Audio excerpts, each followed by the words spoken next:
Assalamualaikum warahmatullahi wabarakatuh.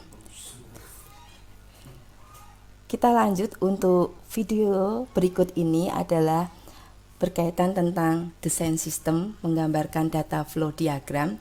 Pada video sebelumnya adalah sudah saya bahas tentang cara menggambar diagram konteks. Nah, untuk video kali ini kita akan lanjutkan membahas tentang menggambar DFD level selanjutnya setelah diagram konteks. Di video sebelumnya sudah dibahas berkaitan komponen atau simbol-simbol yang dipakai dalam menggambar diagram konteks dan DFD, kemudian aturan atau beberapa hal yang harus diperhatikan berkaitan menggambar DFD tersebut, entah itu berkaitan entitasnya, alur datanya, prosesnya, atau data store-nya. Nah, langkah yang pertama dalam menggambar DFD itu adalah diagram konteks. Nah, untuk setelah diagram konteksnya sudah jadi ya atau sudah dibuat ya, sudah pernah ini, kemudian langkah selanjutnya adalah membuat DFD level ya. Jadi kalau kalian memberikan nama yang pertama itu adalah diagram konteks, maka untuk level selanjutnya atau turunan selanjutnya bisa dikasih dengan DFD level 0. Tapi kalau kalian memberikan nama bukan diagram konteks tapi DFD level 0, maka turunan selanjutnya diberi nama DFD level 1. Ingat, setiap memberikan keterangan itu selalu sebut sistemnya. Jadi misalnya diagram konteks sistem informasi perpustakaan, DFD level 0 sistem informasi perpustakaan. Nah, selanjutnya adalah tahapan kedua ya. Setelah membuat diagram konteks, maka dibuat diagram level 0 atau level 0. Kalau kalian memberikan namanya bukan diagram konteks tapi DFD level 0, maka yang kedua ini adalah membuat DFD level 1. Nah, di diagram ini ya, jadi diagram level 0 atau level 0 itu adalah merupakan dekomposisi dari diagram konteks. Artinya dari diagram konteks tadi nanti akan dipecah ya menjadi beberapa sub proses-proses yang bisa dilakukan atau yang ada dalam sistem yang dirancang. Nah, caranya membuat DFD level 0, yang pertama, tentukan proses utama yang ada pada sistem. Jadi di dalam DFD level 0 ini nanti sistemnya atau prosesnya apa aja nih yang berkaitan dengan sistem informasi perpustakaan. Nah, di sini nanti saya rancangkan kira-kira ada berapa proses. Kemudian jangan lupa setiap prosesnya tadi diberikan nomor ya. Nah, nomor ini tidak menunjukkan urutan prosesnya.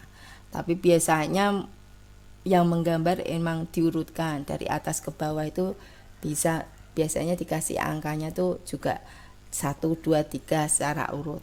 Nah, walaupun sebenarnya itu tidak harus menunjukkan urutan. Nah, ini proses yang saya desain yang ada di sistem informasi perpustakaan. Ada login yang pertama, yang kedua ada pengolahan data master, yang ketiga adalah peminjaman dan pengembalian buku atau pinjam dan kembali buku. Kemudian yang keempat itu ada cetak laporan. Nah, ini 4 proses yang saya turunkan atau perpecahan dari sistem informasi perpustakaan tadi. Ya, jadi sistem informasi perpustakaan tadi itu saya pecah menjadi 4 proses utama: login, pengolahan data master, pinjam dan kembali buku, serta cetak laporan. Nah, selanjutnya tentukan apa yang diberikan atau diterima masing-masing proses pada atau dari sistem sambil memperhatikan konsep keseimbangan. Maksudnya adalah alur data yang keluar atau masuk dari suatu level harus sama dengan alur data yang masuk atau keluar pada level berikutnya dan yang sebelumnya. Jadi artinya nanti waktu menggambarkan itu jangan sampai ternyata setelah dibaca itu ceritanya atau prosedurnya berbeda dengan diagram konteks atau sistem di level atasnya atau sebelumnya, atau malah ceritanya nanti berbeda lagi di DFD level selanjutnya. Nah, itu makanya harus diperhatikan konsep keseimbangan. Artinya konsep atau cerita atau prosedur yang ada di diagram konteks itu harus sama juga dengan di DFD level 0, DFD level 1 dan seterusnya. Nah, oke, yang pertama ini sama ya. Entitasnya yang di diagram konteks itu kan ada dua, petugas dan kepala perpustakaan. Maka di sini juga sama. Saya nanti akan ada dua terminator atau entitas yang terlibat, yaitu petugas dan perpustakaan. Nah, yang pertama petugas. Nah, kalau di diagram konteks itu petugas kan memberikan inputan ke proses atau sistem informasi perpustakaan itu kan banyak sekali. Nah, ini saya pecah. Yang pertama, di pengolahan data master itu petugas memberikan inputan apa aja? Ada data buku, data jenis buku, data pengarang, data penerbit, data anggota, dan data petugas. Kemudian di proses login, itu petugas memberikan inputan data login. Kemudian di proses pinjam dan kembali buku, petugas ini memberikan data pinjam buku dan data kembali buku. Ya. Selanjutnya, kepala perpustakaan itu dia hanya ada di proses login, itu untuk memberikan data login. Nah, kemudian selanjutnya apabila diperlukan, munculkan data store atau master sebagai sumber maupun tujuan alur data. Nah, kebetulan di rancangan saya untuk di DFD level 0 ini memang memerlukan data store. Jadi data store-nya ini memang harus dimunculkan. Nah, maka di sini saya gambarkan. Yang pertama ada data store user ini. Namanya data store user. Nah, ini digunakan untuk menyimpan data petugas ya yang diinputkan oleh petugas tadi. Nah, kemudian melalui proses pengolahan data master. Nah, kemudian data user atau data petugas yang ada di tabel user ini oleh pengolahan data master ini bisa disimpan, kemudian diedit dan bisa dihapus. Nah, selanjutnya apalagi? Nah, ada data jenis buku. Ya, data jenis buku yang diinputkan oleh petugas ke proses pengolahan data master nanti disimpan ke tabel J buku ya. Kemudian kalau misalnya mau diedit, berarti data jenis buku yang ada di tabel J buku tadi dibaca ya, dipanggil di pengolahan data master, diedit, kemudian nanti disimpan lagi. Nah, selanjutnya tabel pengarang. Jadi data pengarang yang diinputkan petugas ya, itu nanti akan disimpan ke tabel pengarang atau data store pengarang. Kemudian kalau mau diedit sama ya, data pengarang yang ada di tabel pengarang tadi dipanggil oleh proses pengolahan data master atau diperlukan di proses pengolahan data master supaya datanya bisa nampil. Kemudian kalau ada yang mau dirubah bisa dirubah, selanjutnya bisa disimpan lagi. Nah, begitu juga dengan data penerbit sama ya, jadi diinputkan oleh petugas ke proses pengolahan data master, kemudian disimpan ke tabel penerbit. Kemudian kalau misalnya mau diedit atau dihapus juga sama, dipanggil lagi, kemudian dirubah atau dihapus, selanjutnya disimpan. Sama juga di sini ada data buku. Nah, kalau di data buku ini ya, jadi yang diinputkan adalah selain ada data buku yang lainnya. Nah, untuk jenis bukunya, pengarangnya, penerbitnya itu diambil ya dari data-data yang sudah ada di tabel J buku, pengarang, dan penerbit. Nah, nanti petugas ini menginputkan data tambahan yang berkaitan dengan buku.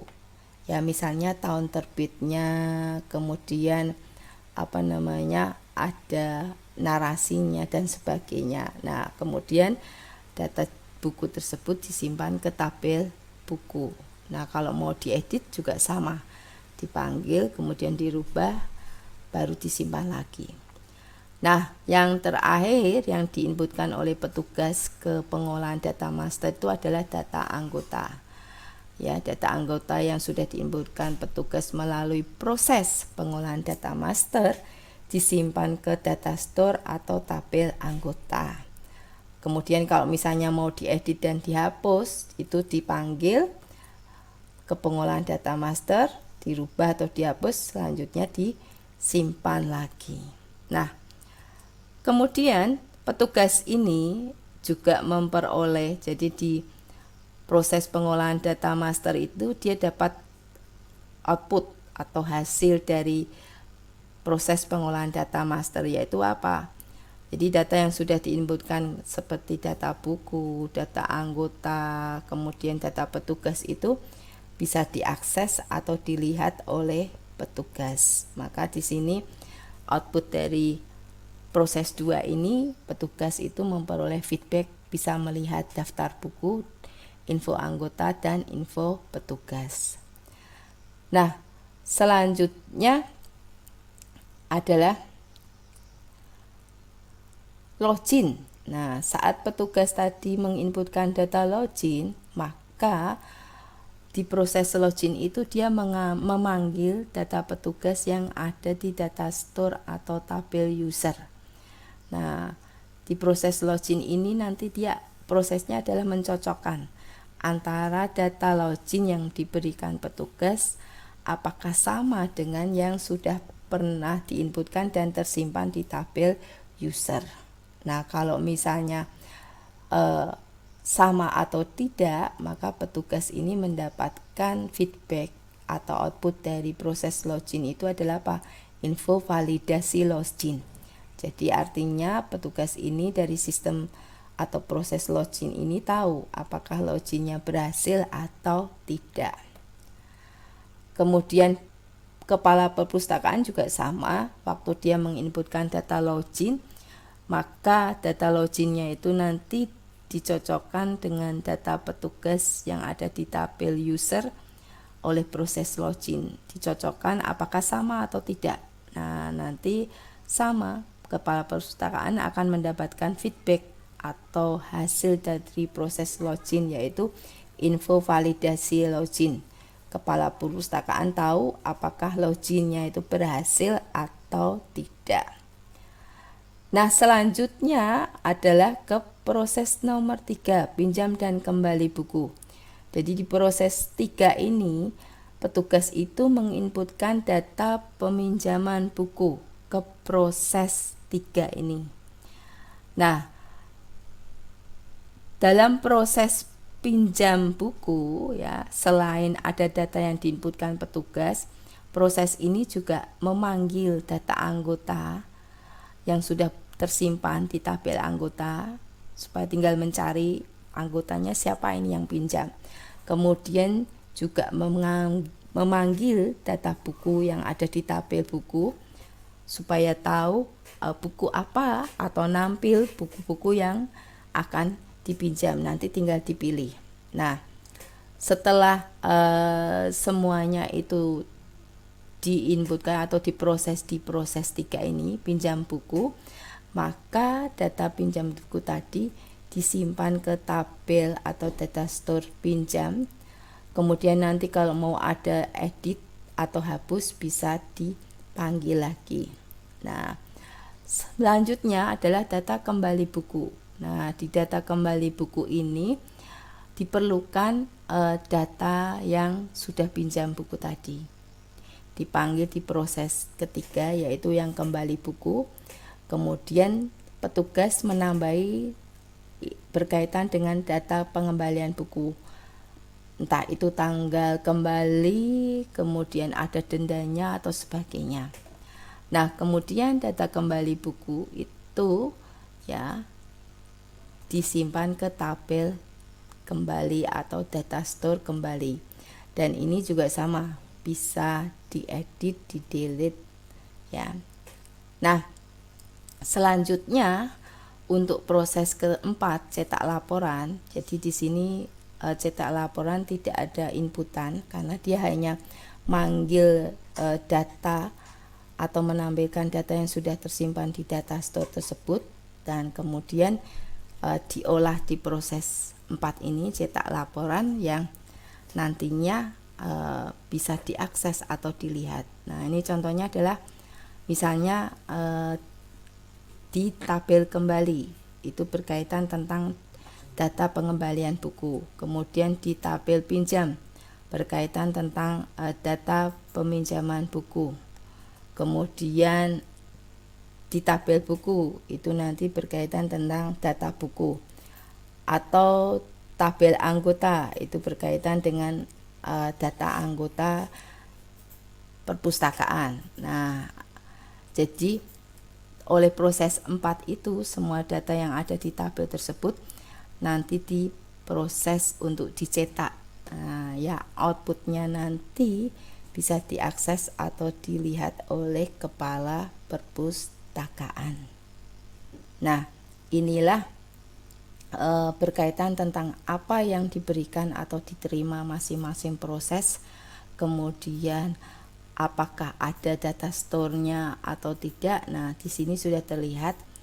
Nah, selanjutnya inilah gambar DFD level 0. Kemudian yang perlu diperhatikan adalah hindari perpotongan arus data.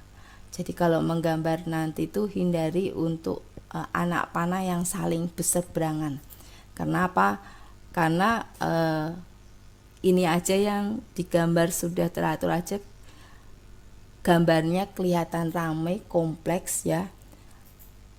Kalau dilihat secara sekilas itu bingung karena banyak anak panahnya ya. Nah, apalagi kalau nanti gambarnya kalian itu anak panahnya saling berseberangan, tidak teratur, malah bikin pusing lagi. Nah, jadi satu yang harus diperhatikan dalam membuat diagram level 0 ini adalah hindari perpotongan arus data. Jadi kalau bisa tuh jangan banyak panah yang saling tumpang tindih ya, itu. Nah, selanjutnya setelah DFD level 0 tadi, nah dibuat lagi, bisa didekomposisi atau diturunkan, dipecah lagi. Nah, namanya adalah DFD level 1. Kalau di diagram kontaknya DFD level 0, kemudian tadi setelah itu tahapannya DFD level 1, maka di sini adalah DFD level 2. Tapi kalau tadi namanya diagram kontak DFD level 0, maka turunan selanjutnya adalah DFD level 1 ya. Nah, DFD level 1 itu diagram ini merupakan dekomposisi dari diagram level 0 ya. Jadi di DFD level 0 tadi itu ada beberapa proses, ada 4 proses. Nah, dari 4 proses itu mana yang bisa dipecah atau dekomposisikan lagi. Nah, caranya seperti apa? Sama. Jadi tentukan proses yang lebih kecil atau subproses dari proses utama yang ada di DFD level 0. Jadi di DFD level 0 tadi kira-kira mana nih yang ada subproses lagi. Nah, itu kalian pilih entah itu yang proses 1 login atau proses yang nomor 2 tadi pengolahan data master atau proses yang nomor 3 tadi peminjaman dan pengembalian buku atau yang proses 4 cetak laporan. Nah, jadi harus tahu kira-kira mana nih yang ada subprosesnya lagi. Nah, kemudian tentukan apa yang diberikan atau diterima masing-masing subproses pada atau dari sistem, dan perhatikan juga konsep keseimbangan sama di DFD level 0 tadi. Jadi di proses tadi misalnya apa aja nanti inputan dan outputnya, dan sama konsepnya bahwa di DFD level 1 ini tidak boleh prosedur ya atau narasi atau skenario-nya berbeda dengan di DFD level sebelumnya. Jadi harus sama. Kalau misalnya di DFD level 1 tadi entitasnya ada 2, petugas dan kepala perpustakaan, maka nanti kalau mau menjelaskan untuk di DFD level selanjutnya juga harus ada entitas atau terminator yang entah itu petugas perpustakaan atau kepala atau dua-duanya. Yang jelas tidak boleh ada terminator atau entitas baru muncul ya. Kemudian apabila diperlukan munculkan data store atau transaksi sebagai sumber maupun tujuan alur data sama ya. Kalau memang ada berarti boleh memunculkan data store. Kemudian gambar DFD level 1. Kemudian sama harus hindari perpotongan arus data. Kemudian beri nomor pada masing-masing subproses yang menunjukkan dekomposisi dari proses sebelumnya. Jadi kalau yang mau dipecah misalnya pengolahan data master, nah berarti kan itu proses nomor 2. Maka di DFD level 0 ini nanti prosesnya diberi 2.1, 2.2 dan seterusnya. Ya, supaya tahu oh ini pecahan dari proses nomor 2. Nah, kalau misalnya yang mau dipecah proses nomor 1 berarti dekomposisinya diberi nomor 1.1, 1.2 dan seterusnya. Nah, ini contohnya. Nah, ada 1.1, 1.2 atau 2.1. Nah, selanjutnya adalah bisa menggambar DFD level 2, level 3 dan seterusnya. Nah, DFD level 2, level 3, dan seterusnya itu merupakan dekomposisi dari level sebelumnya. Nah, kemudian jika ada pertanyaan, kira-kira berhentinya di level berapa ini Bu untuk menggambar DFD ini?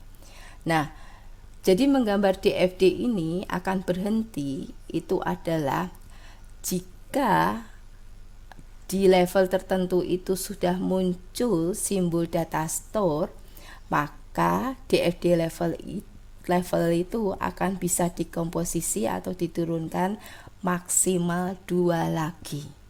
Jadi contoh nih, kalau di DFD level 0 itu gambar kalian sudah ada data store-nya, maka DFD level 0 ini nanti bisa dipecah lagi menjadi DFD level 1 dan DFD level 2. Di DFD level 2 itu tadi pasti ya gambarnya proses atau sistemnya itu sudah yang paling sederhana, artinya sudah tidak bisa dipecah lagi. Nah, jadi itu Pak acuannya. Jadi di level berapa itu muncul simbol data store, maka DFD-nya bisa diturunkan atau dikomposisikan lagi maksimal 2 lagi. Jadi kalau di DFD level 0 sudah muncul data store, maka DFD-nya itu bisa diturunkan lagi menjadi DFD level 1 dan DFD level 2. Kalau misalnya munculnya data store-nya ada di DFD level 1, maka bisa diturunkan atau didekomposisikan menjadi DFD level 2 dan level 3. Nah, itu acuannya. Jadi memang di diagram kontak atau DFD ini konsepnya memang dekomposisi, artinya diturunkan, dipecah. Nah, tapi ada batasan kapan pecahannya ini berhenti, bukan berarti bisa dikomposisikan terus. Nah, acuannya tadi, jadi kalau di level tertentu sudah muncul data store, maka DFD-nya itu bisa dikomposisi atau diturunkan lagi maksimal 2 lagi ya. Nah, itu berkaitan dengan DFD level 1, level 2, dan level 3. Nah, selanjutnya nanti saya tunjukkan nih, kira-kira DFD di sistem informasi perpustakaan itu bisa diturunkan sampai berapa level ya.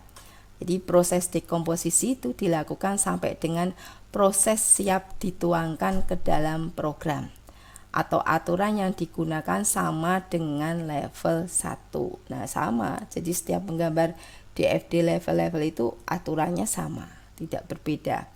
Nah, ini contoh yang sudah saya buat pakai Draw.io ya. Nah, di Draw.io ini saya sudah menggambarkan. Nah, ini diagram konteksnya ya. Ada petugas, ada kepala perpustakaan. Nah, di diagram konteks ini atau DFD level 0 ini belum ada simbol data store, karena memang untuk menggambar diagram konteks atau bisa disebut DFD level 0 ini tidak memerlukan data store, hanya sistem secara global dan entitas atau pihak luar dari sistem itu yang nanti akan berinteraksi. Kemudian jangan lupa ya, ini tulisannya ada ditambahin. Nah, ini bisa kurang, jadi SIS atau boleh SI perpustakaan boleh. Nah, kemudian ini DFD level 1-nya. Nah, ini sama DFD level 1 ya. Atau kalau misalnya tadi diagram konteks berarti diberi nama nih, DFD level 0. Nah, DFD level 0 ya. Kalau diagram konteks tadi berarti di sini diberi nama DFD level 0, atau kalau tadi DFD level 0, maka di sini diberi nama DFD level 1. Nah, sama sistem informasi perpustakaan, konsepnya sama, petugas perpustakaan, kepala perpustakaan. Kemudian yang dianggap keseimbangan adalah nih, petugas. Jadi petugas itu memberikan inputan ke proses apa aja. Ini ada data user, jenis buku, pengarang, penerbit buku, anggota, kemudian login, data peminjaman buku dan pengembalian buku. Cek sama enggak dengan diagram kontak. Ini ada data login, ini bukan data user ya, petugas. Nah, petugas ya. Kemudian pengarang, penerbit, jenis buku, data buku, anggota, peminjaman buku dan pengembalian buku. Nah, itu maksudnya yang dinamakan keseimbangan atau balance ya. Nah, selanjutnya ini kan tadi dipecah menjadi 4 proses ya. Ada login, pengolahan data master, peminjaman dan pengembalian buku serta cetak. Nah, saya turunkan lagi. Nah, ini menjadi DFD level. Nah, ini kalau tadi DFD level 0, maka ini di DFD level 1. Kalau tadi DFD-nya sebelumnya namanya DFD level 1, maka di sini DFD level 2. Nah, disesuaikan ya namanya yang ada di tanda kurung. Nah, kemudian jangan lupa disebut prosesnya. Proses berapa? Proses 2, yaitu pengolahan data master. Ini yang dipecah itu adalah yang dikomposisi adalah proses nomor 2 atau 2.0, yaitu pengolahan data master. Nah, di pengolahan data master ini saya pecah menjadi 6. Ini ada pengolahan data user ya, diganti aja tadi petugas ya biar namanya sama. petugas ya. Kemudian di sini juga diganti namanya sama, karena tadi di DFD itu juga sama ya. Ini juga diganti ya, walaupun tabelnya namanya user tidak apa-apa, petugas ya. Ini user sama juga. Nah,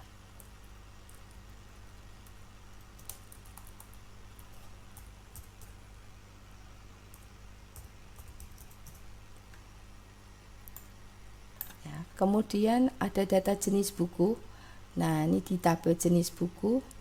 Kemudian tadi di DFD level itu bukan jenis buku ya, C buku ya, C underscore ya, C buku.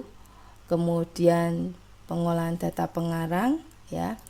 Kemudian pengolahan data penerbit, yaitu petugas menginputkan data penerbit di proses pengolahan data penerbit, kemudian disimpan di data store penerbit. Kemudian kalau mau diedit ya berarti dipanggil ya, dirubah lagi di proses nomor 2.4, kemudian disimpan lagi. Nah, kemudian di pengolahan data buku ini ya, petugas menginputkan data buku, kemudian di proses 2.5 ini perlu data pengarangnya sama data jenis bukunya. Nah, kemudian setelah semuanya ada, maka disimpan ke tabel store buku. Nah, kalau mau ada diedit sama, dipanggil di proses nomor 2.5 diedit atau dirubah, kemudian disimpan lagi. Nah, yang nomor 6 2.6 ini data anggota sama, petugas menginputkan data anggota di proses 2.6, kemudian disimpan di tabel store anggota. Kalau mau diedit dipanggil terus dirubah di proses 2.6, kemudian disimpan lagi. Nah, ini turunan untuk level dekomposisi di proses 2. Nah, kemudian maksimal tadi kan kalau di sini ya, di sini sudah ada data store, maka maksimal 2 kali lagi. Nah, ini sudah sekali. Nah, berarti kurang sekali. Nah, yang sekali ini saya ambil contoh yang mana? Oh, penginput ini yang data petugas 2.1. Nah, makanya di sini ingat diberi namanya, berarti bisa DFD ini ya, level 2 ya, atau DFD level 3. Nah, prosesnya diberitahu juga proses berapa? Proses 2.1 yaitu pengolahan data petugas. Nah, di sini isinya apa prosesnya? Yaitu input data petugas 21.1, kemudian edit data petugas,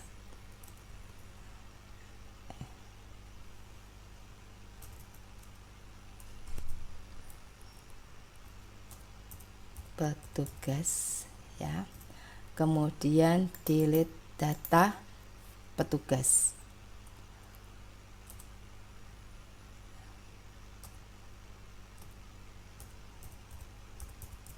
Nah, sama ya, nanti disamakan juga tadi, karena di diagram kontak di DFD level 0 itu kan data petugas ya, jadi ini kasih sama juga, harus disamakan supaya kan beda nama, nanti bisa persepsinya dia adalah data yang berbeda. Nah, jadi usahakan adalah setiap menggambar DFD itu selalu diperhatikan salah satunya ini, yang keseimbangan itu adalah namanya selalu disamakan. Nah, ini juga sama, ini data petugas yang diedit. Kemudian ini bisa lihat info data. Jadi dilihat dulu apakah ini sama dengan yang data yang ingin dibuat. Nah, kalau misalnya sama ya berarti betul. Nah, kemudian ini juga nanti diganti ya, data petugas sama. Nah,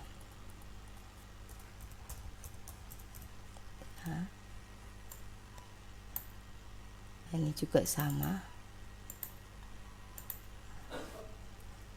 Jadi data yang disimpan itu adalah data petugas yang sudah diedit. Nah, kemudian kalau mau dihapus juga sama. Dipanggil dulu datanya yang ada di tabel user tadi. Kemudian nanti ditampilkan di proses 2.2.13 ini. Nah, kemudian bisa dihapus. Nah, ini tahapannya. Jadi stop sampai di sini. Nah, terus berarti yang bisa dibuat di FD level 2 atau level 3 ini apa aja, Bu? Nah, ini kalau yang ada di proses 2.1 ya berarti otomatis proses 2.2 ini juga bisa 2.3, 4, 5, 2.6. Kemudian apalagi yang bisa dipecah nih? Nih, peminjaman dan pengembalian buku nanti ini juga bisa dipecah menjadi 2 proses, yaitu peminjaman sendiri, pengembalian buku sendiri. Nah, itu contoh untuk membuat DFD level 1 dan seterusnya. Nah, ini ada gambarnya ya, gambar untuk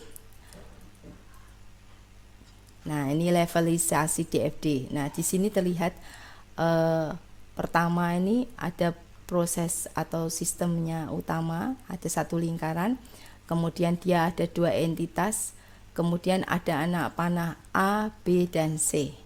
Anak panah A itu dari entitas yang paling kiri, B itu dari lingkaran ke entitas yang paling kiri, dan C itu dari lingkaran ke entitas paling kanan. Nah, begitu diturunkan, lingkaran yang satu itu nih dipecah menjadi 3, 1, 2, 3. Nah, yang harus diingat adalah entitas atau terminator yang paling kiri tadi adalah dia memberikan input ke lingkaran itu A, dan dia dapat output dari lingkaran itu B. Maka kita harus cek. Nah, ternyata A-nya itu diarahkan ke proses 1, kemudian B ini didapat dari proses D. Nah, ini sama. Kemudian yang C ini. Nah, C ini ternyata ada entitas yang paling kanan ini dapat output dari lingkaran nomor 2 berupa C. Berarti betul. Nah, kemudian ada D, E, dan F, itu pengembangan dari levelisasi DFD itu diperbolehkan ya. Nah, yang harus seimbang atau balance tadi yang ini A, B, dan C.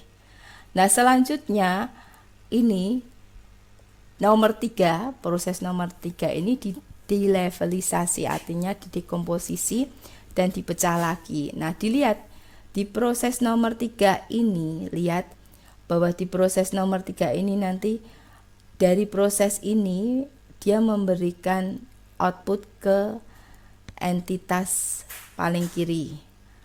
Kemudian dia mendapat input dari proses nomor 2 yaitu E. Kemudian dia nanti output ke data store berupa F. Nah, kita cek. Nah, ternyata di 3 ini dipecah menjadi 4. 31, 32, 33, dan 34. Kita cek. Ada output B. Ada dari 3.1. Kemudian ada output E ke data store F ya, boleh. Nah, ternyata ini ya dari 3.4 F ke data store. F-nya masuk di lingkaran ya, harusnya di anak panah. Kemudian ada anak panah menuju ke 3 yaitu E. Nah, ini ada anak panah E menuju ke proses 3.3. Sementara G, I, H, dan J itu diperbolehkan karena dia muncul dari pengembangan levelisasi atau dekomposisi DFD tadi. Nah, itu berkaitan tentang menggambarkan DFD level, ya, level 0, level 1, level 2, level 3, dan seterusnya. Nah, jika ada pertanyaan, nanti bisa kalian ajukan ke saya melalui grup link kelas, ya, entah di WA atau di e-learning, ya, atau nanti bisa komen di video ini setelah saya upload. Nah, selanjutnya untuk lebih memahami silakan, ini adalah tugas bahwa kalian membuat diagram kontak dan DFD untuk sistem informasi pendaftaran yang ada di LPK Viko. Untuk narasi atau prosedurnya itu sudah ada di video FOD dan gambar FOD-nya lengkap juga ada di situ. Nah, silakan nanti kalian kembangkan, kalian coba rancang diagram kontak dan DFD berdasarkan rancangan atau konsep kalian. Yang jelas adalah jangan sampai melanggar aturan atau apa yang harus diperhatikan dalam menggambar DFD. Nah, ini saya ulang contoh FOD yang sudah ada. Jadi nanti yang bisa dibuat untuk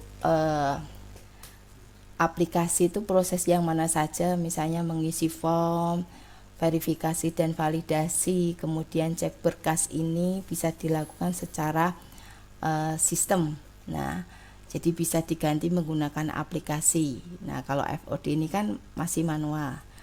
Kemudian ini juga bisa waktu pembuatan tanda terima pembayaran, ini juga bisa diganti menggunakan aplikasi. Nah, ini untuk tugas yang harus kalian kerjakan. Buatlah diagram kontak dan DFD untuk sistem informasi pendaftaran LPK Viko berdasarkan FOD yang sudah ada. Nah, desainnya itu terserah dari kalian masing-masing, ya, tidak harus harus sama dengan semuanya karena masing-masing mahasiswa boleh mempunyai konsep atau skenario tentang aplikasi sendiri, ya. Oke, gitu. Terima kasih atas perhatiannya. Saya akhiri. Wassalamualaikum warahmatullahi wabarakatuh.